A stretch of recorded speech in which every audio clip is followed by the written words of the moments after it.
वो माने सुनो, जीन एक्सप्रेशन बोले तो डीएनए से आरएनए, आरएनए से प्रोटीन बनना।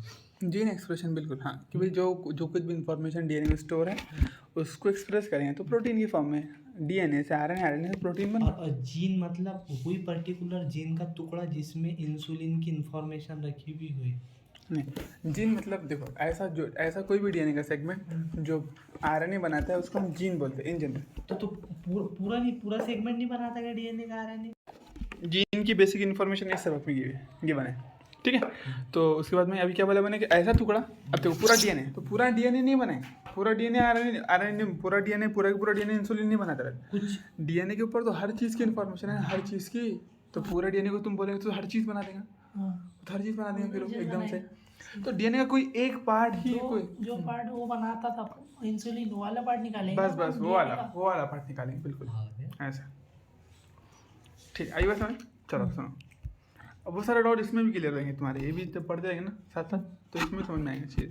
देखो प्रॉपर्टीज़ ऑफ जेनेटिक मटेरियल, अब जेनेटिक मटेरियल की प्रॉपर्टीज यानी क्या क्या खासियत होनी चाहिए अपने को थोड़ा बहुत तो समझ में आ गया। इतना एक्सपेरिमेंट देख लिए, अनइक्विवोकल प्रूफ देख लिए यानी एकदम टेंशन ही नहीं, वहाँ से कुछ ही नहीं रखे अपन ने, साफ साफ सबको मानना ही पड़ेगा, स्पष्ट एकदम, ठीक है। तो अब देखने के बाद में अब इससे क्या समझ में आए और हमको क्या लगता है कि हमारे हिसाब से क्या प्रॉपर्टीज होनी चाहिए। अपन बोलते हैं ना आइडियल, आइडियल क्या है कि भाई क्या क्या होना चाहिए तब उसको डीएनए अपन जेनेटिक मटेरियल माने। तो वो सारी चीज़ें देखो, पहली properties of genetic material DNA versus RNA, कि भाई कौन अच्छा जेनेटिक मटेरियल है, कौन बेहतर जेनेटिक मटेरियल बन सकता है, ठीक है ना।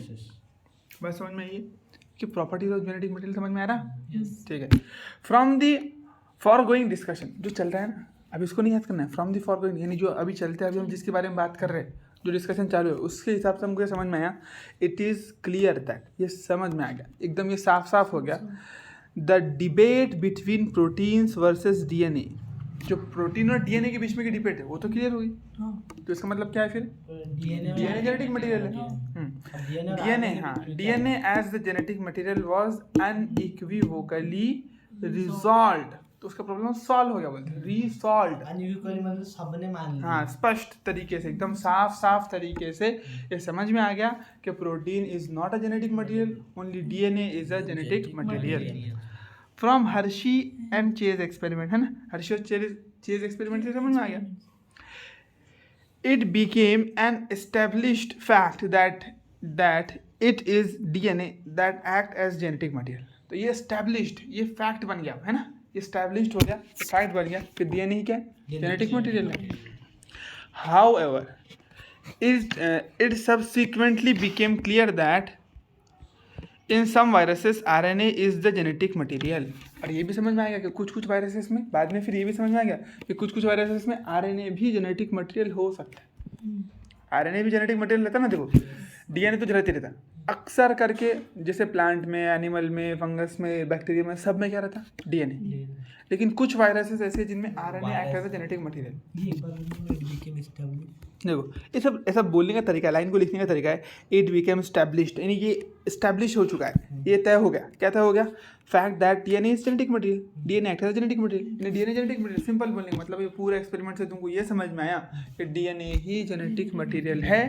उसके साथ साथ ये बात समझ में आई कि आरएनए भी कुछ वायरसेस में सिर्फ क्या होता है, जेनेटिक मटेरियल बनता है।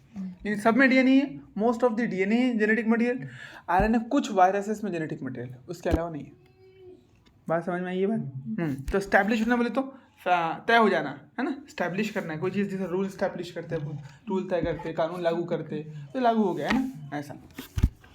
आई बात समझ? इधर उधर तो नहीं है कहीं। However it is subsequently become clear that, बाद में ये भी समझ में आ गया कि कुछ वायरसेस में आरएनए रहता है। तो आरएनए और डीएनए के बीच में डिबेट खत्म हो गई कि मोस्ट ऑफ द डीएनए है, कुछ वायरसेस में आरएनए। ऐसा नहीं होगा कभी डीएनए बन गया कभी आरएनए हो गया, ऐसा होगा नहीं, सारे के सारे ऑर्गेनिज्म में डीएनए, सिर्फ कुछ वायरसेस में आरएनए भी हो सकता है। टोबैको मोज़ैक वायरस, जैसे देखो टोबैको मोज़ैक वायरस में क्यूबी बैक्टीरियोफेज में इट इज, ये तो एग्जांपल दिया उसने, जिनमें क्या है RNA act as genetic material. और एचआईवी वायरस में देखिए पूरे उसमें भी क्या रहता है, आरएनए रहता है ना, ऐसा तीन हो गए। तो टोबैको मोज़ैक वायरस जो वहाँ पर पढ़ते अपन 11 में पढ़ते ना, टोबैको मोज़ैक वायरस राउंड था, याद आ रहा है। और बैक्टीरियोफेज, क्यूबी बैक्टीरियोफेज, इसमें भी क्या है, क्या बोले, इसमें भी आरएनए। तो ये दो एग्जांपल याद रखना, पूछ सकते हैं तुम्हारे को कि कौन से वायरसेस में RNA act as genetic material. Back मुझे करेगा क्यों भी बैक टू द पेज। अब देखो answer to some of the question such as, अब देखो अब कुछ सवालों के तुमको जवाब देना है। कौन से why DNA is the predominant genetic material, क्यों है तो मालूम पड़ गया। तो डीएनए ही क्यों है भाई, आरएनए क्यों नहीं है, प्रोटीन क्यों नहीं, इसके अपने को जवाब देना है। ये बात समझ में आ गई। तो एक्सपेरिमेंटली हमने क्या कर लिया वो तो समझ में आ गया। तो हम यहाँ पर नहीं रुकते, साइंस में हम सिर्फ इसमें नहीं रुकते कि क्या हो रहा है, ऐसा ही क्यों वहाँ पे जाते हैं, प्रोटीन क्यों नहीं है? हाँ प्रोटीन क्यों नहीं, डीएनए ही क्यों है। तो वो तो कुदरत का कमाल, अल्लाह का कमाल है कि भाई डीएनए जेनेटिक मटेरियल है और उसने तय कर दिया। लेकिन क्यों अल्लाह ने डीएनए को ही सिलेक्ट क्यों करे, प्रोटीन को क्यों नहीं करे, आरएनए को क्यों नहीं करे। तो ये चीज़ भी अपने को थोड़ा गौर करना है ना, कि डीएनए ही क्यों जेनेटिक मटेरियल है, प्रोटीन क्यों नहीं है और आरएनए क्यों नहीं। ठीक है, answer to some of this question such as why DNA is the predominant genetic material whereas RNA performs dynamic functions of messenger adapter has to found from the differences between chemical structures of two nucleic acid। अब देखो जबकि RNA तो बहुत सारे काम करता है, RNA तो बहुत काम का है। आरएनए क्या करता है, मैसेज भी कैरी कर लेता, आरएनए अडेप्टर के तौर पे भी काम करता है, आरएनए कैटालिस्ट भी है ना। बात समझ में आ रही है। देखो कैटालिस्ट अपन ने पढ़े 23 SRRNA क्या है, कैटालिस्ट है, और स्ट्रक्चर भी बनाता है राइबोसोम का। उसके बावजूद भी डीएनए ही क्यों जेनेटिक मटेरियल, ये अपने को पढ़ना है। समझ में आ रही बात।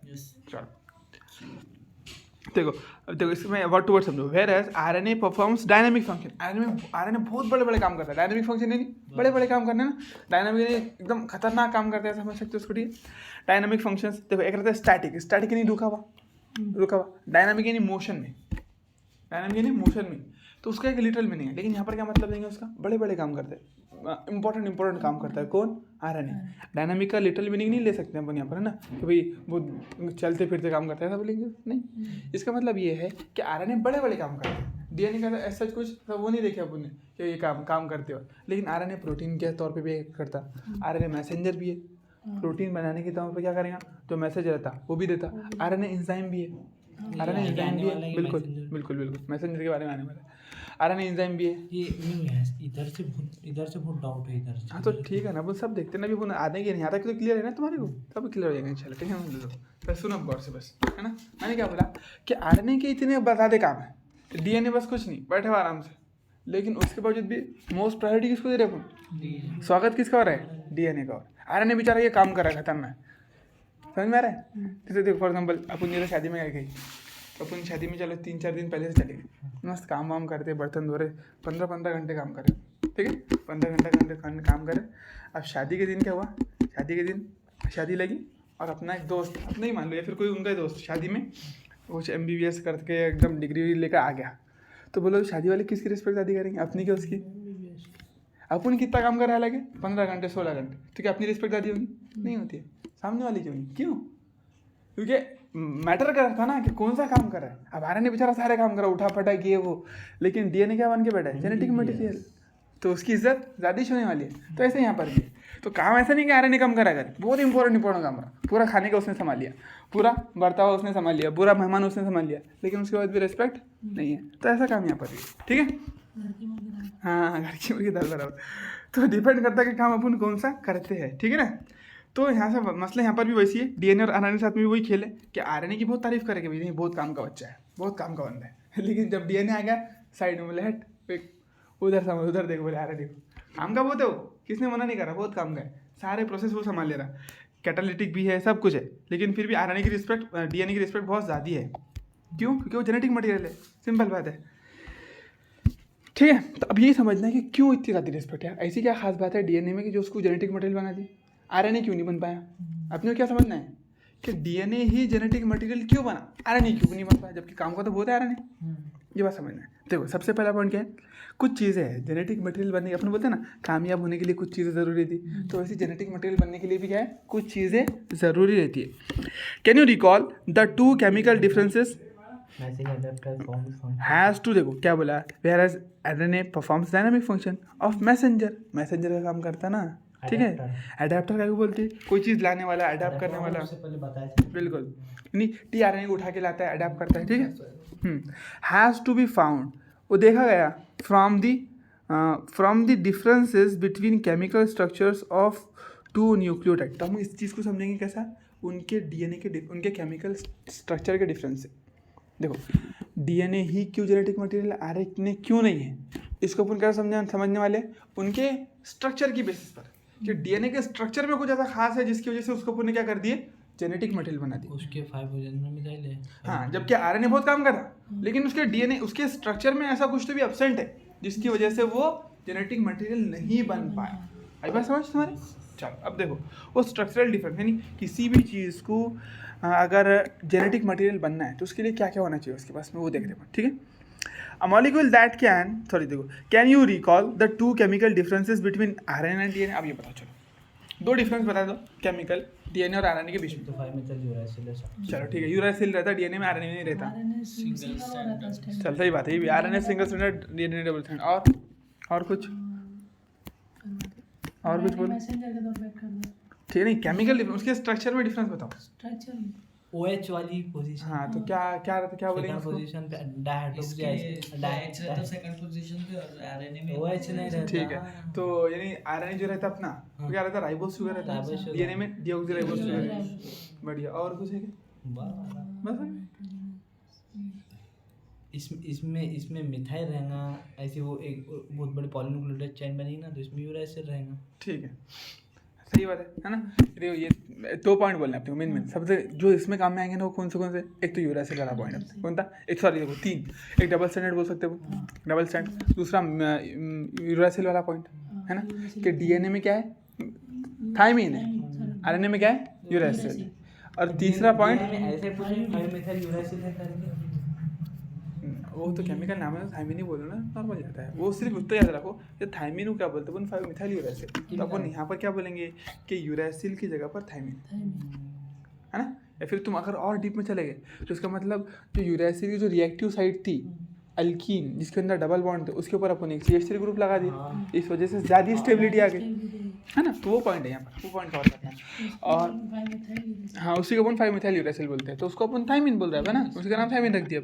और तीसरा पॉइंट है कि OH नहीं है, सेकंड पोजीशन पे डीएनए में OH नहीं है। तो देखो OH की वजह से देखो अपने को क्या करना है, रिएक्टिव नहीं बनाना उसको, यानी काम का नहीं बनाना, बहुत ज़्यादा एकदम चुलबुला नहीं बनाने का, स्टेबल बना देना एकदम। क्या करना है, स्टेबल। अपने को जेनेटिक मटेरियल कैसा होना, स्टेबल बोले तो कोई भी आ रहा है उसके साथ में चल जा रहा है, ऐसा रहेगा क्या। जैसे कोई कामयाब इंसान है, बहुत बड़ा इंसान है, तो क्या ऐसा है कि कोई भी आ रहा है उसको भाव देते बैठा, उससे बात कर रहा है, उसके साथ में मजाक कर रहा है, ऐसा रहेगा कि नहीं, वो स्टेबल है। हर किसी को भाव देना क्या, नहीं देगा। तो ऐसा बनाना है अपने को, तो ऐसा होने को ना, अपनी प्रॉपर्टी क्या है, तो जो कामयाब इंसान की प्रॉपर्टी है ना, क्या वो किसके भी साथ में नहीं जाने वाला। कोई बोला चलाएंगे घूम फिर के चाय पीकर चले जा रहे हैं उसके साथ में, तो किसको भी बोल रहा, कोई भी मॉलिक्यूल आ रहा है कि चलो रिएक्शन कर लो, तो रिएक्शन कर ले रहा, तो ऐसा तो कोई भी किसके भी साथ में रिएक्शन कर लेना, फिर ऐसा तो किसी की भी। अब उधर लेके किसी ने चाय पिलाने के बहाने से इसका काम तमाम कर दिया, तोड़ के रख दिया इसको, तो ऐसा भी हो जाता है कभी कभी, होता कि नहीं। तो रिएक्शन नहीं करने को ना, अपने मॉलिक्यूल ने जो जेनेटिक मटेरियल है उसने रिएक्शन नहीं करने को ना, किसी से बात नहीं, बस खतरनाक स्टेबल। उसने जल्दी गर्म नहीं होने को ना, जल्दी ठंडा नहीं होने को ना, है ना, टूटना नहीं होने को ना, ये सारी चीज़ें उसकी रिएक्टिव। सिंपल बात है, रिएक्शन नहीं होने को ना। तो आरएनए तो रिएक्शन करता है। 3 चीज़ें, एक तो सिंगल स्टैंड है, तो भाई सिंगल है, सिंगल फसली का इंसान है, उसको कोई भी तोड़ डालेंगे, बात सही है। दूसरी बात क्या है यूरासिल कि उसके अंदर यूरासिल है, तो यूरासिल बोले तो एक एक्टिव साइट देता है रिएक्शन करने के लिए, तो उस वजह से भी रिएक्टिविटी बढ़ गई। और तीसरी बात, उसके दूसरे कार्बन पे क्या है, OH है, क्या है बोलो, तो उस वजह से भी क्या होगा, रिएक्टिव हो जाएगा। बात समझ में आ रही है मेरी? ठीक है, तो ये 3 चीज़ों की वजह से आरएनए मोर रिएक्टिव है, डीएनए लेस रिएक्टिव है। तो पहली प्रॉपर्टी ये है अपनी कि रिएक्टिव होने की वजह, कम रिएक्टिव होने की वजह से अपने डीएनए को सिलेक्ट कर लिया। वो डबल बॉन्ड है ना। हाँ, डबल बॉन्ड नहीं, 3 चीज़ें, डबल बॉन्ड तो आइज, 2 स्टैंड तो आइज, साथ साथ दूसरी पोजीशन पे OH भी नहीं है, जिसकी वजह से रिएक्टिविटी और कम हो गई। और फिर साथ साथ यूरासिल की जगह थायमीन है, जो एक और सेंटर था रिएक्शन का, वो थायमीन था, है ना। यूरासिल की डबल बॉन्ड था, वो भी नहीं है। डीएनए रिएक्शन करना नहीं चाहता वो। हाँ बस, तो आरएनए रिएक्टिव मॉलिक्यूल है, वो ज़्यादा रिएक्शन करता है, चुलबुला है। डीएनए रिएक्शन नहीं है, स्टेबल है, तो इसलिए अपन ने उसको सेलेक्ट करें।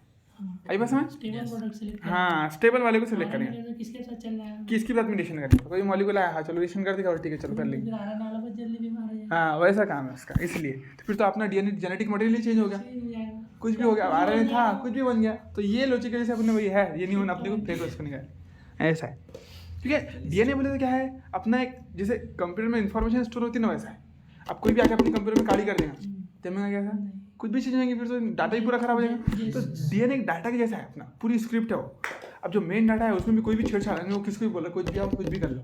जैसे ही बैंकों की और इसके आरबीआई की जो है ना, हाँ समझो जिसका पूरी Information इंफॉर्मेशन सेव रहती है, तो उसको 7 लेयर में रहती है, हाँ वो बहुत टूट ही नहीं सकती, टूट ही नहीं सकती, हाँ। हाई लेयर रहती है, तो ऐसा ही है कि वो टूटा ही नहीं, यानी किसी क्योंकि कोई उसको दूसरे कंट्री वाले सब पीछे पड़े रहते हैं। हाँ बराबर है। तो इतना बड़ा पैसा है तो कोई भी ले नहीं जाएगा, पैसा तो पैसा रहता है उसके ऊपर, इंफॉर्मेशन भी रहती है ना। इन्फॉर्मेशन भी सही बात है।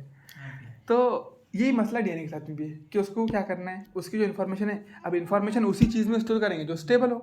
ऐसे भी कोई भी चीज़ में स्टेबल कर लेंगे इन्फॉर्मेशन नहीं, तो इसलिए अपन ने स्टेबल चीज़ को चुने। आरएनए कितना भी काम का अपने मटर निकल निकल बोले यहाँ से, कोई भी आ रहा रिएक्शन कर ले रहा, क्या काम की बात है साला। तो हमको ज़्यादा चुलबुला नहीं होना, बहुत ज़्यादा काम का नहीं होना, स्टेबल होना। सबसे मेन प्रॉपर्टी यही है, सबसे मेन चीज़ यही है जिसकी वजह से अपन ने डीएनए को सिलेक्ट करे, आरएनए को रिजेक्ट करे। बाकी सारी चीज़ें डीएनए आरएनए में सेम है। देखो कौन सी चीज़ें सेम है, देखो दिखाता हूँ मैं तुमको। देखो तो 2 डिफरेंसेस समझ में आ गया, तो 3 ही बता दिया मैंने, डिफरेंस 2 के बदले 3 बता दिए। एक डबल स्टैंड, एक OH नहीं है, एक यूरासिल है, यूरासिल की जगह थायमिन है। A molecule that can act as a genetic material must fulfil the following criteria. अरे अपन ने वो लिखे, एक कुछ कानून बना दिए, कुछ समझो क्या करिए अपन ने, कुछ सा रूल बना दिए, जो भी ये जेनेटिक मटेरियल बनना चाहता है उसको 4 चीज़ें फॉलो करना पड़ेगा। और डीएनए और आरएनए दोनों भी रेस में कंपटीशन में उतर गए, ठीक है चलो हम बनते करके, ठीक है। तो देखो पहला क्राइटेरिया क्या है अपने पास, क्राइटेरिया मालूम ना क्या बोलते थे, शर्तें। तो कुछ शर्तें रखे, जो ये शर्तों को फॉलो करेगा वो जेनेटिक मटेरियल बनेगा, हम उसको सिलेक्ट करेंगे, बाकी रिजेक्ट, ठीक है।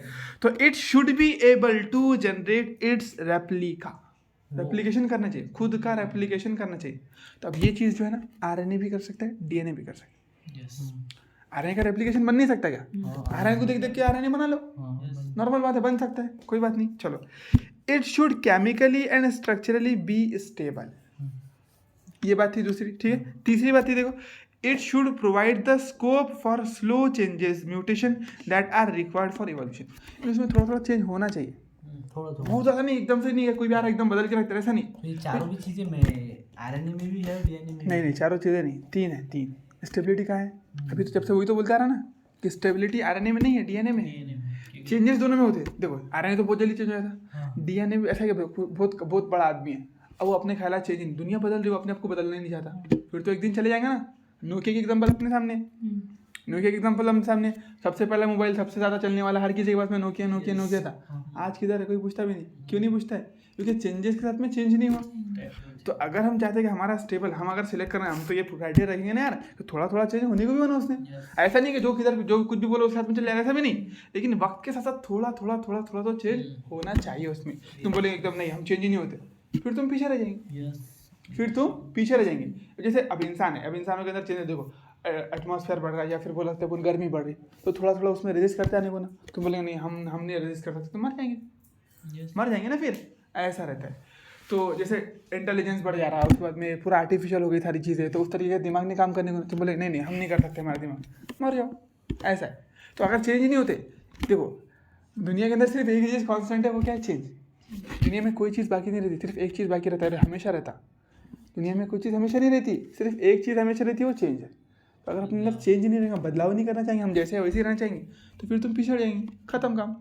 तो अपन ने क्या क्राइटेरिया रखे कि यार अपने को चेंज भी होना चाहिए।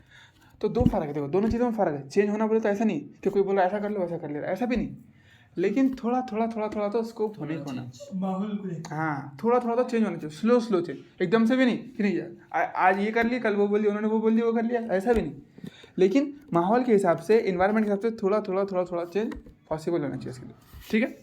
तो ये दोनों भी कर सकते हैं। आरएनए तो बहुत फास्ट, आरएनए तो जिधर लगाया उधर काम, उसने नहीं मान, जिधर लगाया उधर जो जैसा बोल रहा है वैसा कर ले रहे, उसने बोला ऐसा, उसने बोला ऐसा, वो कर ले रहे, ये कर लो वो कर लो, ऐसा। तो ऐसा आरएनए अपना। डीएनए ऐसा नहीं है, डीएनए थोड़ा समझ के थोड़ा उसको जब लगा कि यार चेंज करना पड़ता तो चेंज करता है।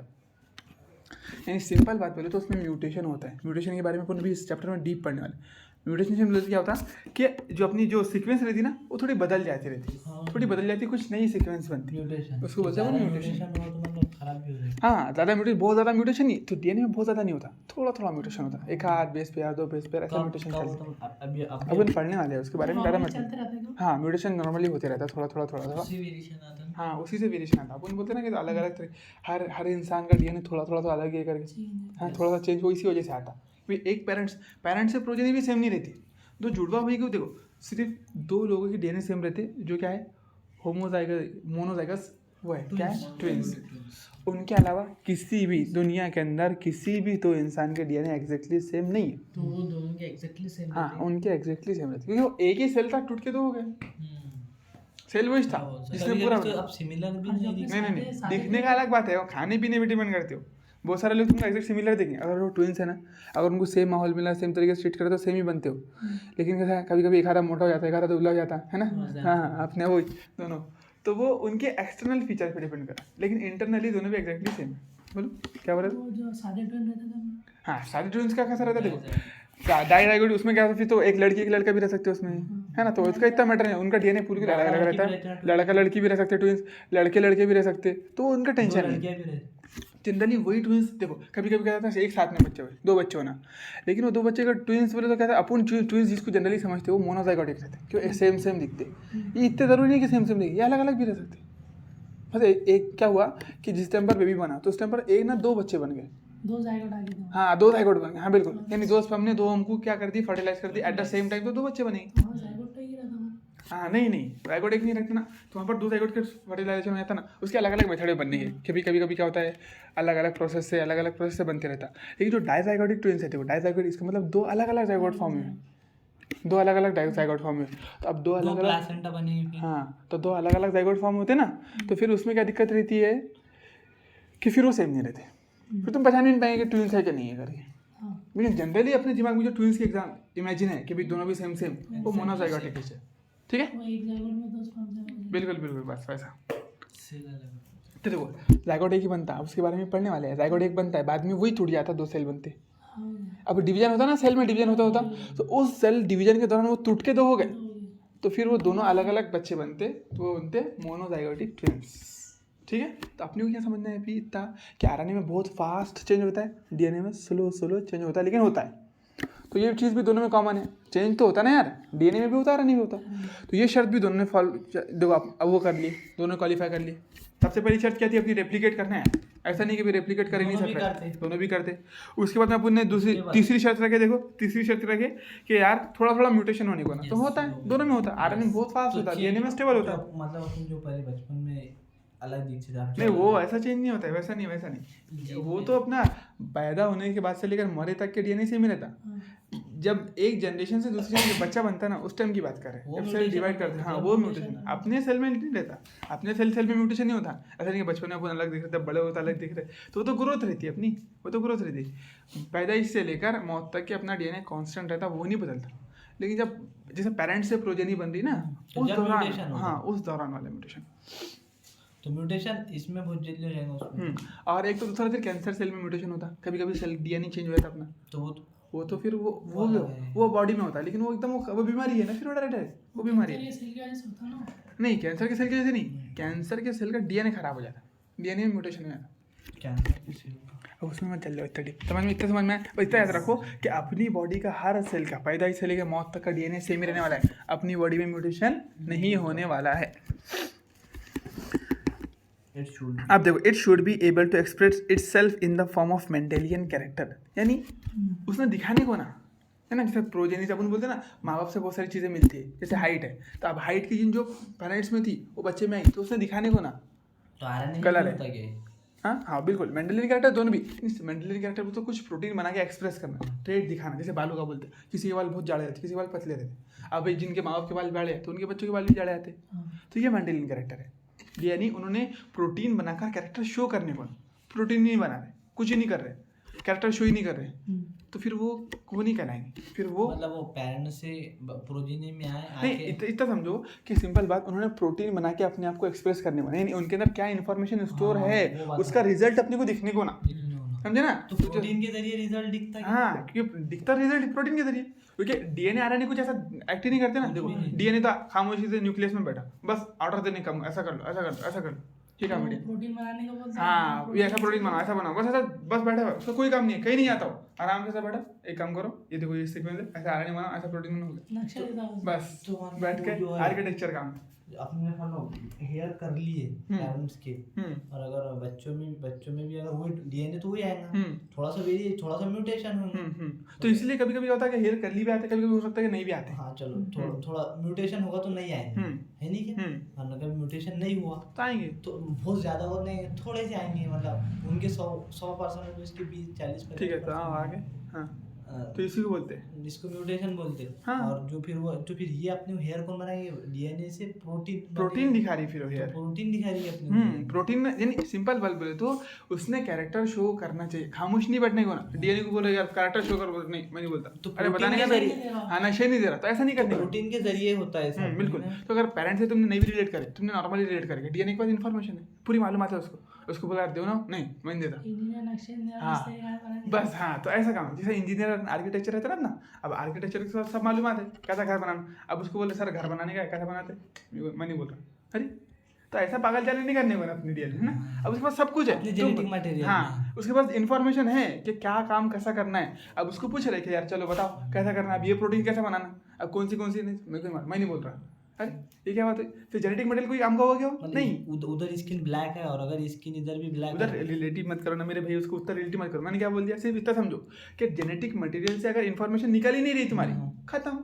इसका मतलब वो मेंडेलियन कैरेक्टर शो नहीं कर रहा है, ऐसा समझ लो उसको। पेरेंट्स से रिलेट मत करो। मैंने क्या बोला, तो ऐसा बैठे भाई, ठीक है, जेनेटिक मटेरियल में इन्फॉर्मेशन है, लेकिन उसकी इन्फॉर्मेशन वो एक्सप्रेस नहीं कर रहा, प्रोटीन ही नहीं बना रहा, तो बस फिर उस ऐसा अपने जेनेटिक मटेरियल होना ही नहीं। हाँ फिर वो फेल है, फिर क्या को स्टोर करेगा? नहीं ऐसा रहता नहीं। एग्जाम्पल है बात कि भाई जब भी हम ऐसे सिलेक्ट करें ना, अपन ने क्या करे डीएनए की फीचर देखिए ना, ऐसा बोल दे रहे आरएनए भी रहता है, बिल्कुल आरएनए प्रोटीन बनाता ना, आरएनए भी डायरेक्ट करता ना। तो देखो बड़ा जो रहता है वो कौन रहता है? डीएनए से आरएनए बनाना, आरएनए फिर बाद में बोलता है ऐसा ऐसा प्रोटीन बनाओ करी। डीएनए वहां पर भी नहीं आता, तो मतलब आरएनए बकायदा जा जाके जैसे ठेकेदार काम करता, ठेकेदार भी काम करता है क्या अपना? नहीं, देखो इंजीनियर तो काम करता है नहीं, ठेकेदार भी नहीं करता, काम करते बेचारे मिस्त्री। तो ठेकेदार का काम क्या हो गया उसका? आरएनए वाला। इंजीनियर का काम किसका हो गया?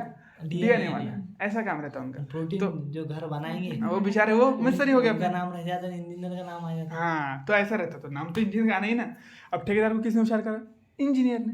तो दोनों भी डायरेक्ट कर सकते हैं ना, देखो दोनों ही बोल सकते हैं ना ऐसा करो वैसा करो, दोनों के पास थोड़ा बहुत तो तजुर्बा रहता है ना यार। कभी कभी तो ठेकेदार भी बना देता घर अपना, गरीब रहे तो भाई इंजीनियर कहाँ पालते, इंजीनियर का झोला, ठेकेदारी काम कर देंगे। तो वायरस बेचारा अपना गरीब इंसान है तो ठेकेदारी काम कर ले रहा है उसके अंदर। उसकी प्रोटीन ही कितनी बनाने की, अब छोटा मोटा अपने एक आध रूम बनाया, वॉशरूम बाथरूम, इंजीनियर को बुलाएंगे सर आओ हमारा वॉशरूम डिजाइन करने का, ऐसा बोलेंगे?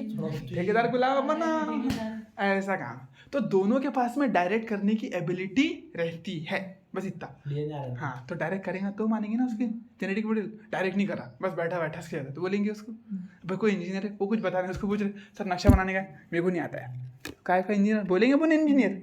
अब ठेकेदार के पास में गए, सर वो चाचा अपने को नक्शा बनाने का यार, घर बनाने का यार, थोड़ा वॉशरूम बाथरूम बनाने का, स्लैब डालने का, तो बोलेंगे मेरे को नहीं आता। तो उसको ठेकेदार बोलेंगे वो नहीं बोलेंगे, काम ही नहीं हुआ ना। तो ऐसे ही है। तो अगर कोई जेनेटिक मटेरियल है और वो क्या कर रहा है, अपने आप को एक्सप्रेस ही नहीं कर रहा, तो उसको बोलेंगे वो जेनेटिक मटेरियल नहीं बोलेंगे। यही बात।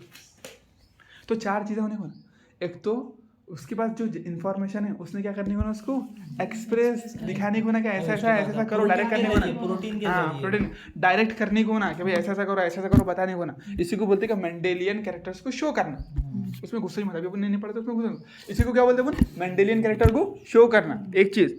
दूसरी चीज़ क्या बोले, उसमें थोड़ा थोड़ा चेंज होना चाहिए, है ना, माहौल के साथ थोड़ा थोड़ा तो बदलने को ना। उसने कभी कुछ ही नहीं बदलने का, जैसा था मैंने बस मेरी जो इसमें तीन चीज़ें तो दोनों में सेम है ना। देखो प्रोटीन भी डीएनए भी डायरेक्ट कर सकता है, डीएनए भी क्या कर सकता है, मेंडेलियन कैरेक्टर शो कर सकता है, आरएनए भी कर सकता है, ठेकेदार भी कर सकता है, इंजीनियर भी डायरेक्ट कर सकता है, दोनों कर सकते हैं, ठीक है। दूसरी बात क्या बोले अपन ने, कि थोड़ा दोनों में थोड़ा थोड़ा चेंज होने को, ऐसा नहीं कि दोनों भी बस मैं जो जैसा हुआ बस वैसे ही, मैं कोई चेंज नहीं होगा मेरे अंदर, ये भी नहीं होना अपने को, क्योंकि अगर तुम्हारे में चेंज नहीं होगा फिर तो तुम खत्म ऐसा। तो दूसरी चीज़, अब ये दोनों में भी होता, आरएनए में बहुत फास्ट चेंज होता है, डीएनए में थोड़ा स्लो चेंज होता है, स्टेबिलिटी स्ट्रक्चर के डिफरेंस। हाँ तीसरी चीज़ रेप्लिकेशन बनाने का बोलो, तो भाई तो अपने जैसा रेप्लिकेशन बना के लाओ, तो दोनों बना सकते हैं, डीएनए भी बना सकता है, आरएनए। सिर्फ एक ही चीज़ ऐसी है, स्टेबिलिटी। Chemical structure. हाँ आरएनए अनस्टेबल है, बहुत रिएक्टिव है एकदम, क्या बोलेंगे सुनना गौर से, ठीक है, लाइन समझूंगा मैं तुम्हारे को। हाँ और इसमें तीनों भी चीज़ें तीनों में भी दोनों में भी होते हैं, स्ट्रक्चर स्टेबिलिटी सिर्फ डीएनए में। बिल्कुल ऐसे ही। देखो if one examines each requirement, अगर तुम क्या करेंगे दोनों रिक्वायरमेंट, सारे के सारे रिक्वायरमेंट पर, सारी की सारी जो ज़रूरत है ना उन्हें रखे ना क्राइटेरिया, उन पर गौर करेंगे बोलते हैं one by one, because of rule of base pairing, क्योंकि डीएनए में क्या है बेस पेयरिंग का रूल है ना कि ए टी से बाइंड करेगा, जी सी से बाइंड करेगा, and complementary the both the nucleic acid DNA and RNA have the ability to direct their duplication, तो दोनों भी अपना क्या कर सकते हैं रेप्लिकेट बना सकते हैं। हाँ मतलब ये बोल रहा है कि अपन क्या समझ रहे हैं कि दोनों दोनों बना सकते हैं, बिल्कुल, बस इतनी बात है। दोनों भी कम्प्लीमेंट्री रेप्लिकेशन हो सकता है, हाँ दोनों। देखो जैसे RNA क्या कर सकता है, जैसे इसमें वायरस से RNA है अपना, अब देखो डुप्लीकेशन कैसा बना सकता है, सुनो जैसे वो RNA डबल स्टैंडर्ड, RNA तो डबल स्टैंडर्ड भी हो सकता है ना अपना, कभी कभी RNA डबल स्टैंडर्ड भी होता।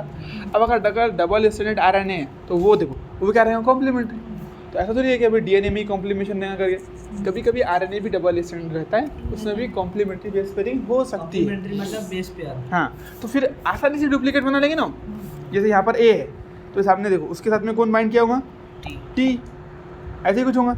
अब जब इसको तुम तोड़ेंगे दोनों स्टैंड को अलग करेंगे तो इसके सामने T बन जाएंगे, इसके सामने A बन जाएगा, बन गया इस तरीके से तुम्हारा डुप्लीकेट, ऐसा। तो दोनों भी अपना डुप्लीकेट, हाँ बस वैसे ही है ना, अलग अलग तरीके भी हो सकते हैं, सिंपल बात है, अपने को मान के चलना दोनों अपना डुप्लीकेशन कर सकते हैं उसका। तीसरी देखो, the other molecule in the living system such as protein fails to fulfil this criteria, protein नहीं कर सकता ऐसा, प्रोटीन कर सकता है क्या, नहीं, protein can not form its duplicate, ठीक है। चलो, the genetic material should be stable enough not to change with different stages of life, है ना, जेनेटिक मटेरियल ने चेंज नहीं होने को ना, बचपन में अलग, बुढ़ापे में अलग, जवानी में ऐसा अलग नहीं होने को ना, लेकिन RNA तो चेंज हो सकता है, ऐसा है। तो एज और with change in physiology of the organism, जैसे अपन गर्मी में चलेंगे तो डीएनए अलग हो गया, सर्दी में आएगा तो डीएनए अलग हो गया, ऐसा भी नहीं होने को ना, समझ रहे बात। तो ये बात किसकी बोल रहा है, डीएनए की बात, उसने ये बताया एक जनरल बात कि हमने जो क्राइटेरिया रखे ना स्टेबिलिटी का, तो उसी बारे में बता रहा कि हमारा जेनेटिक मटेरियल ऐसा होना चाहिए जो स्टेबल हो, जो माहौल के हिसाब से भी चेंज ना हो, जो चेंज बोलते उसके स्ट्रक्चर में चेंज आने की बात है ना। म्यूटेशन कब होगा, पैदाइश के टाइम पर होता है ना, जब वो ऑर्गेनिज्म बनेंगे, जब डीएनए रेप्लिकेट होगा उस तरह म्यूटेशन है। म्यूटेशन की बात नहीं कर रहा हूँ, यानी भाई तुमने डीएनए बनाया हुआ है, अब डीएनए बना हुआ है खुद ब खुद खुल जा रहा है, खुद ब खुद बंद हो जा रहा है, ऐसे बात, वो चेंज नहीं होती ना, हाँ। तो लेकिन कब के चेंज ये भी तो मैटर करना ना, वो अभी कुछ बॉडी म्यूटेशन होने को ना, उसमें म्यूटेशन होने को ना, लेकिन रिएक्टिव नहीं होने को, थोड़ा स्टेबल होने को ना, ये डिफरेंट लाइफ साइकिल जैसे बदल रही है वैसा हाँ, चेंज नहीं जैसे बुढ़ापा, जवानी, इसमें नहीं चेंज होने, बचपन में डीएनए अलग हो गया, बदल जाता है, हाँ RNA चेंज हुआ था ना, RNA को इतना लोचे नहीं, RNA बहुत रिएक्टिव मॉलिक्यूल है। सेकंड लाइन बोल रहा है स्टेबिलिटी, हाँ स्टेबिलिटी एक्सप्लेन कर रहा वो, कि स्टेबिलिटी से मुराद ये है कि उसने ज़िंदगी के जो फेजेस रहते हैं ना अपने, बचपना, जवानी, बुढ़ापा, इसमें, और एक क्या रहता है अपना माहौल, सर्दी आ गई, गर्मी आ गई, इसमें नहीं चेंज होगी, और फिजियोलॉजी अंदर, हाँ फिजियोलॉजी अंदर की फिजियोलॉजी, जैसे अब कोई गर्मी में रहता है तो उसकी फिजियोलॉजी उस हिसाब से होगी, कोई सर्दी में रहता है उसके हिसाब से रही, ऐसा। तो फिजियोलॉजी चेंज होने से भी नहीं चेंज होने को, ठीक है। चलो बोलो चलो, stability as one of the properties of genetic material was very evident in Griffith's transforming experiment. अब यही चीज़ कि जेनेटिक मटेरियल स्टेबल है वहाँ से मालूम पड़ा, मैंने बताया था वहाँ पर भी कि जलाने के बाद में, गर्म करने के बाद में भी डीएनए कुछ हुआ था क्या, नहीं हुआ था, तो उसी से साबित हुआ ना कि डीएनए बहुत स्टेबल है। अगर एकदम कमज़ोर होता था, ये भी लाइन पूछ सकता है कि एक्सपेरिमेंट से पता, देखो फैट चर्बी का पूर्ण रख दो बोला तवे पे पिघल जाती, लेकिन डीएनए कुछ नहीं होता, ये खास बात। चर्बी के अंदर डीएनए रह सकता है, चर्बी वो तो फैट है, वो एक अलग ही बैकग्राउंड मॉलिक्यूल है, डीएनए एक अलग चीज़ है, समझ मेरी बात, चलो है ना। तो एक ग्रिफिथ के एक्सपेरिमेंट से वो पूछता है कि कौन सी चीज़ जेनेटिक मटेरियल की कौन सी स्पेशल प्रॉपर्टी ग्रिफिथ के एक्सपेरिमेंट से प्रूफ हुई थी, तो क्या बोलना है अपने को, stability of DNA, itself that heat, हाँ देखो evident in Griffith's transforming itself that heat, अब हीट करने के बाद में भी नहीं मरा था, which killed the bacteria, यानी itself the heat that heat, जो हीट ने बैक्टीरिया को मार डाली थी, उससे उसके डीएनए कुछ हुआ था क्या, नहीं हुआ था। Itself that heat which killed the bacteria at least did not destroy some of the properties of genetic material, तो हीट करने के बाद में भी उसके जेनेटिक मटेरियल की कोई ना कोई ऐसी प्रॉपर्टी जिसको कुछ नहीं करी थी, नहीं असरशन इधर नहीं, हाँ बस यही क्वेश्चन है कि जेनेटिक ग्रिफिथ के एक्सपेरिमेंट से तुमको जेनेटिक मटेरियल की कौन सी इंपॉर्टेंट प्रॉपर्टी प्रूफ हुई थी, स्टेबिलिटी, बस ये बात। at least did not destroy some of the physical properties of genetic material. This now can easily be explained in light of the DNA. अब इसको तुम आसानी से DNA के रेस्पेक्ट में समझा सकते हैं, क्योंकि DNA जेनेटिक मटेरियल है, इसलिए DNA स्टेबल है, इसलिए जलाने के बाद में भी DNA कुछ नहीं हुआ, है ना। तो उससे ये साबित होता ना कि DNA स्टेबल है, DNA स्टेबल है, इसलिए वो जेनेटिक मटेरियल बनने के काबिल भी है। समझ रहे तुम? That the two stands being complementary if separated by heating come together when appropriate conditions are provided. अगर देखो कैसा बोला उसने, अगर तुमने बहुत गर्म करे तो डीएनए के दोनों स्ट्रैंड, देखो डीएनए में 2-3 तरीके के बॉन्ड है, जिसमें से हाइड्रोजन बॉन्ड है ना थोड़ा वीक बॉन्ड रहता है, तो डीएनए को तुमने गर्म भी करे ना सिर्फ उसके 2 स्ट्रैंड सिर्फ अलग होते। अगर बहुत गर्म करे तुमने एकदम खोलते हो एकदम 100 के ऊपर रख दिया उसको, 100 डिग्री सेल्सियस के पानी में डीएनए को रखती है, तो क्या होगा बहुत से दोनों स्ट्रैंड अलग होंगे, बाद में जैसे ही टेम्परेचर कम हुआ वापस से चिपकती जाएगी। मैग्नेट जैसे हाँ मैग्नेट जैसे नहीं, दूसरा ना बना के वही बनाएंगे, लेकिन जो अलग होंगे वापस चिपक जाएंगे, क्योंकि हाइड्रोजन बॉन्डिंग रहती ना तो कर सकते हैं ना, मतलब टूटे तो दूसरा एक तो हाँ उसको, लेकिन वो बनाने के लिए तो फिर मीडियम होना ना, लिविंग सिस्टम होना ना। जैसे अपन गर्म पानी में डाल दिए, डीएनए डाल दिया अपने लंबा धागा और गर्म कर दिया उसको, तो गर्म नहीं से क्या होगा, सिर्फ और सिर्फ 2 स्ट्रैंड अलग होंगे, हमारे बाद भी तो टूटेंगे नहीं, वो सिर्फ अलग होंगे, जैसे ठंडा करे आपस से चिपक जाए, मैग्नेट जैसा है। तो यही बोल रहे, इसीलिए बोल रहे कि डीएनए कुछ नहीं होता। हाँ डीएनए उनका बाकी रहता है ना। हाँ धीरे धीरे जैसे एंजाइम है, तो बैक्टीरिया वो खा लेते हैं उसको, लेकिन डीएनए तो नहीं, डीएनए क्या फ़र्क पड़ रहा है, डीएनए रूह निकाल लिया है। हाँ क्या चल जाती है, आत्मा चली जाती है, बाकी सारी चीज़ें रहती है ना, डीएनए भी है, प्रोटीन भी है, मैक्रोमोलिक्यूल भी, इन सब का सत्यानाश कौन करेगा, माइक्रो ऑर्गेनिज्म। आत्मा निकाली जाती, बाद में और डाल दी जाती, जो भी है अभी वो तो आत्मा चली गई, जिसम यहाँ रही, आत्मा गई, बाद में डालते पड़ेंगे, जब होंगे डबल जिंदा जब करेंगे उसको, है ना। मेन चीज़ क्या है, आत्मा तो चलेगी ना, आत्मा चलेगी, निकाल लिया अपने आत्मा, जिसम बाकी है, बाद में और डालते पड़ेंगे, लेकिन बाद में इस जिसम को कौन तबाह करेगा फिर, रूह को तो कोई खा नहीं सकते, आत्मा को खा सकते नहीं। माइक्रो ऑर्गेनिज्म जो चीज़ खाते हैं वो ऑर्गेनिक मैटर खाते, क्या खाते वो ऑर्गेनिक मैटर खाते, तो प्रोटीन फैट्स वगैरह न्यूक्लिक एसिड, इस सबको कौन खाएंगे, माइक्रो ऑर्गेनिज्म। लेकिन आत्मा खा सकते क्या, नहीं। तो गया क्या बॉडी से, देखो जब मरा इंसान तो प्रोटीन भी है, फैट भी है, न्यूक्लिक एसिड भी है, सब कुछ तो है, फिर गई क्या बॉडी से, रूह चले, समझ मेरी बात। चलो It is not defined. तो वो रूह ही थी जो क्या कर रही थी, अब तो ब्लड भी है बॉडी में, फ्लूइड भी है, वॉल्यूम भी, तो गया क्या था, कौन सी चीज़ चली गई थी, सिर्फ रूह। ठीक है ना, अभी एनसीडी में दिवाई आपने नहीं दिवाई सकते हैं, चलो ठीक है। तो even and in Griffith's transforming principle itself, that heat which killed the bacteria at least did not destroy some of the properties of genetic material. ठीक है, this now can easily be explained in the light of DNA, that the two strands being complementary, क्योंकि दोनों stand कहते थे complementary थे, if separated, यानी अगर उसको हीट करके सेपरेट भी कर दिए by heating, come together, जैसी नॉर्मल कंडीशन आएंगी वापस से जुड़ जाएंगे, इसीलिए डीएनए को कुछ नहीं हुआ था, इसीलिए वो separate by heating come together. हाँ जैसे तुमने अगर उसको गर्म करके अलग अलग कर भी दिए, तो जैसे ही तुम ठंडा करेंगे वापस से चिपक जाएंगे। हीटिंग कम टुगेदर को हीट कर, हीटिंग कम टुगेदर नहीं, हीटिंग करके, हीटिंग देखो सेपरेटेड बाय हीटिंग, सेपरेट तुमने हीटिंग करके सेपरेट करे, जैसी नॉर्मल कंडीशन ही कम टुगेदर, वो बाद में आ जाएंगे। हीटिंग कम टुगेदर तो नहीं बोल रहा हो, हीटिंग अलग, हीटिंग बोलते जुमला खत्म हो गया वहाँ पर, कम टुगेदर बोले तो बाद में फिर क्या होगा, ठंडा वापस आ जाएंगे, कब वापस आएंगे, जब नॉर्मल कंडीशन आएंगी तब। ठीक है, हीटिंग करेंगे उसके बाद में कम टुगेदर जब normal condition, when appropriate conditions are provided, नहीं अप्रोप्रिएट कंडीशन बोलो तो ठंडा करने पर। ठीक है, फर्दर देखो उसके अलावा क्या है, उसके बाद स्टेबिलिटी और किस चीज़ से आ रही, फर्दर टू प्राइम पोजीशन पे OH पे बॉन्ड जो है ना, जो अपनी शुगर है उसके अंदर OH है ना, OH लगे हुए है ना, मतलब OH नहीं रहता ना। हाँ स्टेबिलिटी किन किन चीज़ों से आती है वो बता रहे हैं कि भाई कॉम्प्लीमेंट्री होने की वजह से एक स्टेबिलिटी आ गई, डबल स्टैंडर्ड था टूटा तो वापस आके जुड़ गया, इसलिए स्टेबिलिटी आ गई। यहाँ पर ऊपर जो पैराग्राफ बोला था सिर्फ ये रेप्लिकेशन का बोला था, ये इतना बड़ा पैराग्राफ, हाँ ये पूरा स्टेबिलिटी का है, बिल्कुल जेनेटिक मटेरियल तक बस हाँ बिल्कुल। तो देखो 2' OH group present at every nucleotide in RNA is a reactive group. अब देखो RNA में जो OH रहता उसकी वजह से RNA रिएक्टिव बन जाता, अब DNA में वो रहता ही नहीं, इसलिए वो रिएक्टिव नहीं है, स्टेबिलिटी आ गई उसकी वजह से। एंड मेक्स RNA देखो ये लेबाइल बोले तो क्या बोलते हैं, मतलब लेबाइल बोले तो रिएक्टिव, हाँ रिएक्टिव, उसका मतलब होता है रिएक्टिव, इसका भी मतलब ये हाँ। दो चीज, लेबाइल बोले तो रिएक्टिव, लेबाइल बोले तो काबिल नहीं होता, लाइबल नहीं होता, इसका मतलब लेबाइल है, लाइबल नहीं है, लाइबल में तो काबिल, ये लेबाइल है ना, इसका मतलब क्या होता है, रिएक्शन करना चाहता, बहुत ज़्यादा रिएक्टिव है, इजीली डिग्रेडेबल। रिएक्टिव, ठीक है। यस। चलो, तो इसी वजह से क्या होता है, आरएनए क्या बोलता है, लेबाइल मॉलिक्यूल बन जाता है Reactive। एंड रिएक्टिव बन जाता है, easily degradable.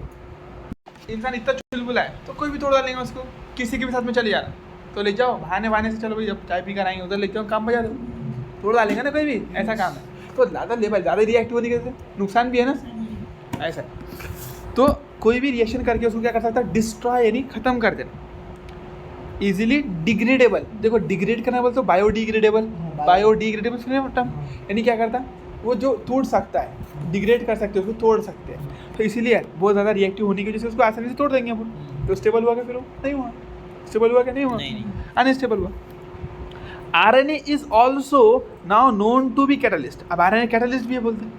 RNA is also, अब हमने को ये भी मालूम पड़ गया कि आरएनए कैटलिस्ट के तौर पे भी हम काम करते हैं, एंजाइम भी है ना। RNA is also now known to be catalyst, hence reactive, इसलिए वो रिएक्टिव रहता है। यस। कैटल जब वो खुद कैटलिस्ट के तौर पे काम कर रहा था तो कितना रिएक्टिव, बाइंड कर रहा हूँ तभी तो रिएक्शन को कर पा रहे हैं, तो ऐसा बोला उसने, रिएक्टिव। देयरफॉर बन सकते हैं यहाँ पर। हाँ, तुमको सिंपल इतनी सारी चीज़ें क्या एक्सप्लेन करी, तुमको एक ही पॉइंट एक्सप्लेन करिए, या तो तुमको सारी चीज़ें करनी स्टेबिलिटी क्यों आ रही, अनस्टेबिलिटी आरएनए में क्यों है, डीएनए में क्यों और आरएनए में क्यों नहीं है। बिल्कुल। तो उसने बोला कि भाई therefore DNA chemically is less reactive and structurally more stable, इसलिए डीएनए जो है केमिकली लेस रिएक्टिव है, यानी कोई भी केमिकल रिएक्शन में जाकर अपनी टांग नहीं अड़ाएगा वो, और स्ट्रक्चरली मोर स्टेबल है। स्ट्रक्चरली क्या है, मोर स्टेबल है, उसको कोई भी आके नहीं तोड़ सकता, वो किसी के भी साथ जाकर रिएक्शन नहीं करेगा। आरएनए डीएनए क्या बोला, केमिकली मोर रिएक्टिव बोले तो, सॉरी लेस रिएक्टिव बोले तो रिएक्शन करना चाहते हाँ, हैं किसी के भी साथ में जाके रिएक्शन करेगा क्यों, नहीं करेगा। और स्ट्रक्चरली मोर स्टेबल बोले तो कोई भी आके उसको नहीं तोड़ सकता, कोई भी आरा कर आया तोड़ डालेगा डीएनए को, ऐसा होगा क्या, नहीं होगा।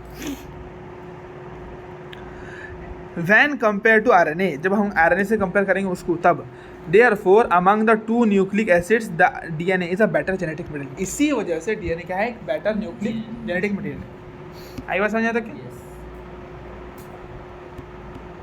तुमने पूरा पढ़ लिया क्या, क्योंकि फिर हो जाता हो। In fact the presence of thymine, अब देखो और समझा रहा है, ये भी पैराग्राफ स्टेबिलिटी को बता रहा है। In fact the presence of thymine at the place of uracil also confers additional stability to DNA, ये भी चीज़ क्या करती है, एक और स्टेबिलिटी देती है उसको। तो तीन चीज़ों ने स्टेबिलिटी दी, एक कॉम्प्लीमेंट्री बेस पेयरिंग यानी डबल बॉन्ड ने, दूसरा OH का नहीं होना सेकंड पोजीशन पे, तीसरी चीज़ क्या है बोलो, हाँ बिल्कुल यूरासिल नहीं होने की वजह से, ठीक है ना। तो ये बोला पूछ सकता है, बिल्कुल क्यों नहीं पूछेगा। डिटेल डिस्कशन अबाउट दिस, चीज़ है ना, हाँ बस तीन चीज। Detail discussion about this requires understanding of the process of pairing in, क्या बोल दिया थायमिन के बारे में, ये है ना, हाँ additional stability DNA. Detail discussion about this requires understanding of process of repair in DNA. अब इस चीज़ को समझने के लिए अपने को डीएनए रिपेयर कैसा होता है, क्या होता है, वो सारी चीज़ समझना पड़ेगा बोलता है, ठीक है ना। इतना कोई टेंशन नहीं है, and you will study this process in higher classes, अब इसको हायर क्लास में पढ़ने वाले, ठीक है। तो ये तीन चीज़ें तुमको याद ही रखना है ना, कि थायमिन की वजह से उसके डबल बॉन्ड और OH, डबल बॉन्ड नहीं double stand, double stand, double bond नहीं डबल स्टैंड, दो स्टैंड रहते हैं ना ऐसे, इसलिए कॉम्प्लीमेंट्री बेस पेयरिंग बोलेंगे, ठीक है। Both DNA and RNA are able to mutate है, डीएनए भी के अंदर भी म्यूटेशन हो सकता है, आरएनए में भी हो सकता मतलब है। ये जो इतना पैराग्राफ है, ये इसमें ये पूरा स्टेबिलिटी को यूनिक फीचर है बस। पूरे स्टेबिलिटी को एक्सप्लेन किया उसने। DNA in fact RNA being unstable, क्योंकि आरएनए अनस्टेबल है, म्यूटेट एट फास्टर, क्योंकि कोई भी आगे घुमा देता है ना उसको, तो उसके अंदर जल्दी जल्दी चेंज आता है, अपने जल्दी जल्दी बदल होता है ना। डीएनए स्टेबल है इसलिए धीरे धीरे बहुत कम म्यूटेशन होगा, बहुत धीरे धीरे म्यूटेशन होगा। लेकिन आरएनए के अंदर क्या है, बहुत हाँ बहुत रिएक्टिव है, अनस्टेबल है ना, बहुत जल्दी आरएनए, हाँ अनस्टेबल है तो जल्दी जल्दी म्यूटेशन होगा, ठीक है।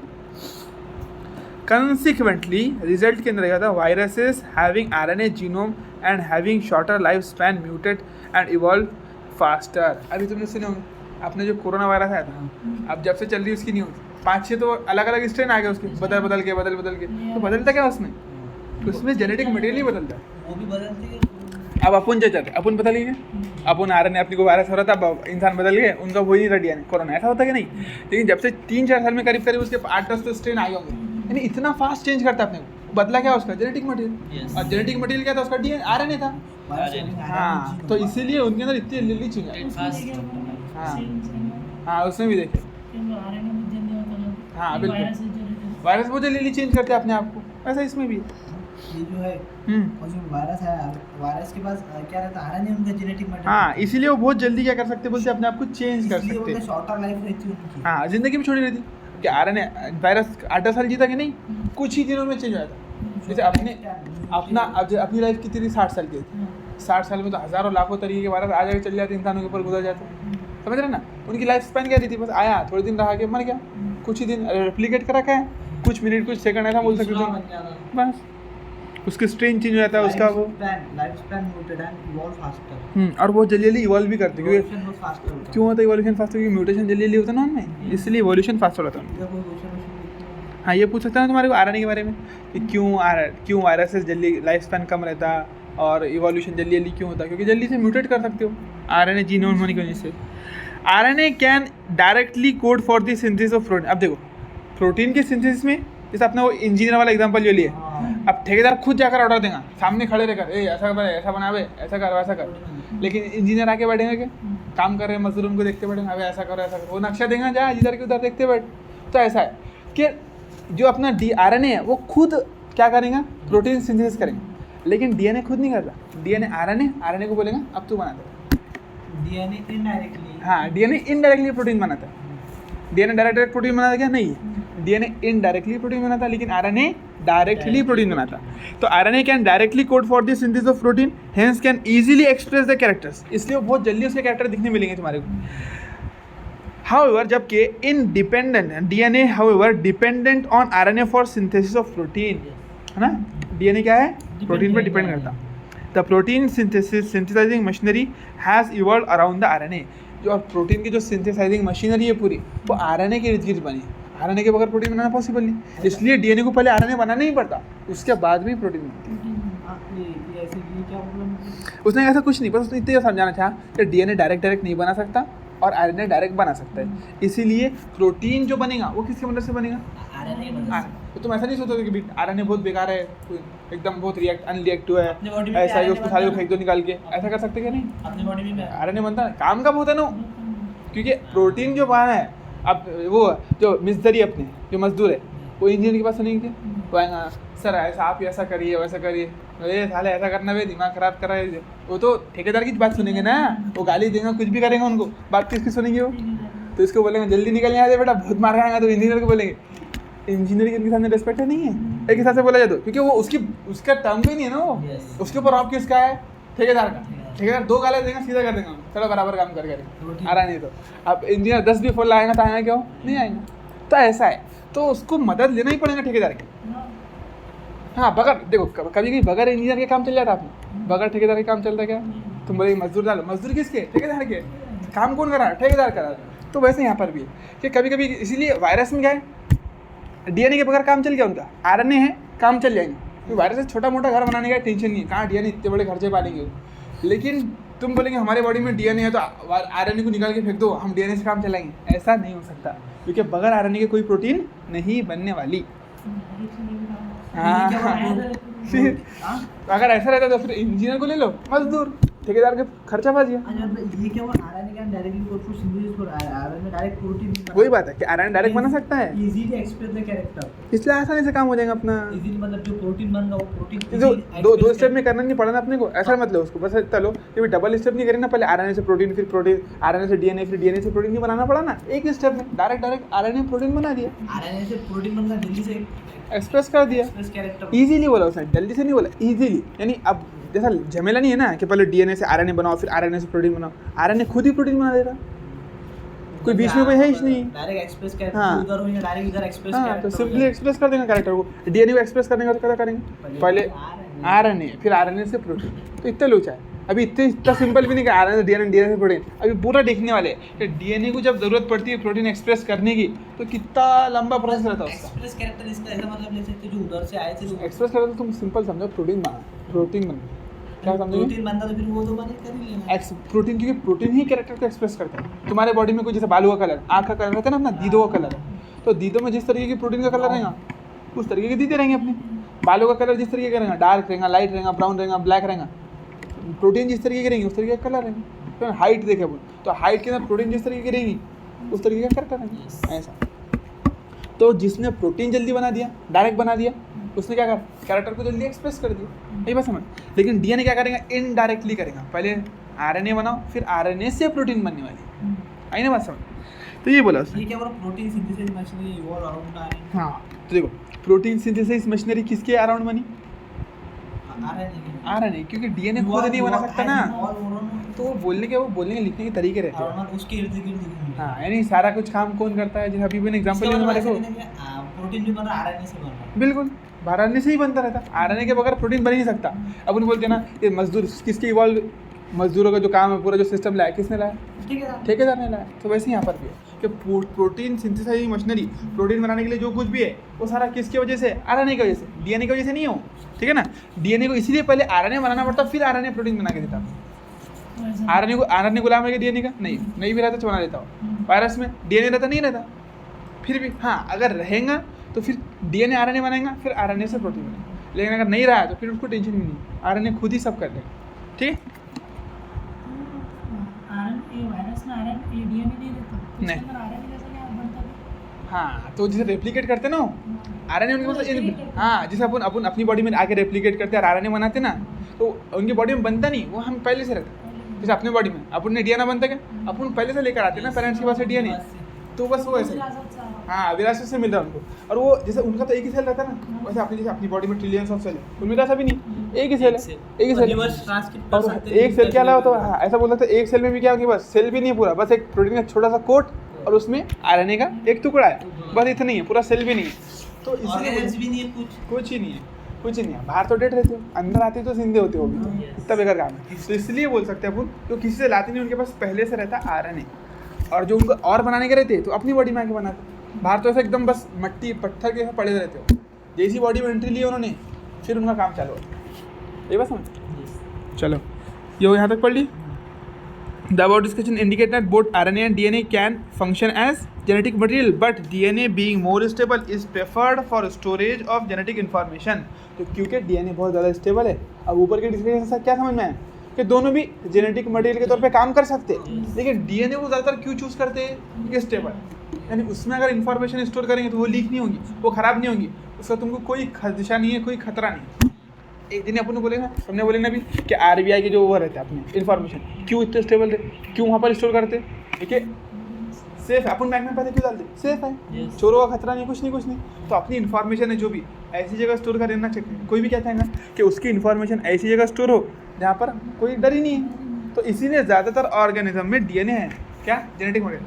अब आरएनए क्यों है उनमें, क्यों स्टेबल है, हाँ स्टेबल है। अब आरएनए उनमें, वायरस में क्यों है, कुछ दिन की जिंदगी। आरएनए अगर खतरा भी रहा तो क्या फ़र्क पड़ेगा, कुछ ही दिन की जिंदगी नहीं उसकी, थोड़ा सा लाइफ टाइम है, और क्या करना है, पैसे डाल ही नहीं सकते, हाँ। डूब जाएगी। हाँ इतनी सी लाइफ है उनकी, थोड़ी सी लाइफ है। अगर उनमें बदलाव भी हुआ तो वो अलग अलग स्टेट बन जाता है, उनके लिए फ़ायदा है उल्टा उसका। फिर और जा जाके अब देखो जैसे अपन क्या करते, अपन ने कोरोना की वैक्सीन निकाली, अब नया आ गया बदल के, अपनी को उसकी और डबल बनाना पड़ता, तो वो उनके लिए प्रॉफिट है ना, उनके लिए तो फायदे की बात है वो वायरस के वास्ते। तो इसलिए उनके अंदर वायरस आरएनए डीएनए रहता है, समझ में आ रहा, आरएनए जेनेटिक मटेरियल रहता है। करो उसका एक्सप्लेन क्या होगा। डीएनए बहुत स्टेबल है बोलता, इसलिए उसमें जेनेटिक इंफॉर्मेशन, डीएनए स्टेबल है इसलिए तो अपन उसमें स्टोर करें ना, सही बात है। जेनेटिक इंफॉर्मेशन वो अपने एक हिसाब से वो पैनक्रियास का एग्जांपल लिया अपने, तो जीन्स निकाल रहे थे, उसमें इंसुलिन की जेनेटिक इंफॉर्मेशन स्टोर है। हाँ डीएनए में हर चीज़ की, इंसुलिन की नहीं, हर हाँ बिल्कुल हर। अब जो इंसुलिन कैसा बनाना है, अब ये मालूमात कहाँ है, डीएनए में।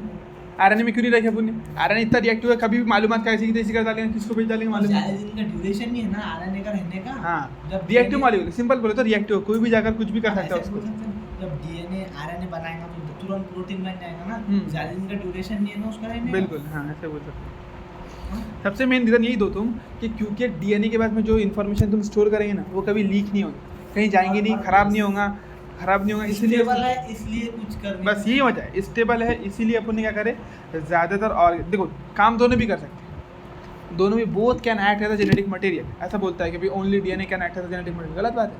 आरएनए भी बन सकता है ना। ऐसा बोल सकते हैं जो पेरेंट्स से इंफॉर्मेशन आई हाँ। बच्चे में, हाँ। अगर फॉर एग्जांपल जिसमें आई नहीं आरएनए में, हाँ। पेरेंट्स उसको जल्दी तोड़ के ऐसा बदल लगे- भी सकता है। बदल देंगे, ऐसा लगेगा कि ये पेरेंट्स का बच्चा है इसलिए हाँ, ऐसा- डीएनए में ऐसा स्टोरेज रहता, इसलिए फिर वो आगे जाके एक्सप्रेस करेंगे, पता चल जाएगा ये पेरेंट्स का बच्चा है। कुछ तो स्टेबल है, बिल्कुल ऐसा स्टेबल। सिमिलर कैरेक्टर है करके ना। स्टेबल है। आई बात समझ आता है? अगर देखो for the transmission of genetic material तो क्या बोला देखो, for the transmission of genetic information, अगर तुमको काम ही लेने का है, प्रोटीन नहीं बनाने का है, तो फिर तुम इतना लंबा काय को भाग रहे डीएनए के पास में? तुम्हारा मकसद क्या है? स्टोर करना नहीं है, तुम्हारा मकसद है बस काम कराने का। अब तुमको वॉशरूम बनाने का है, तो उसके लिए इंजीनियर के पास में जाएंगे क्या?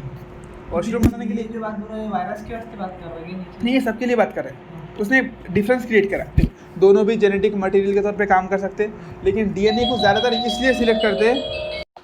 तो देखो यहाँ पर क्या बोल रहा है वो, देखो पूरा मतलब क्या है इसका कि दोनों भी जेनेटिक मटेरियल के तौर पे काम कर सकते हैं, लेकिन डीएनए स्टेबल होने की वजह से ज़्यादातर लोग उसको स्टेबल वो करते क्या करते, फॉलो करते या फिर उसको अप्लाई करते, उनका जेनेटिक मटेरियल डीएनए है।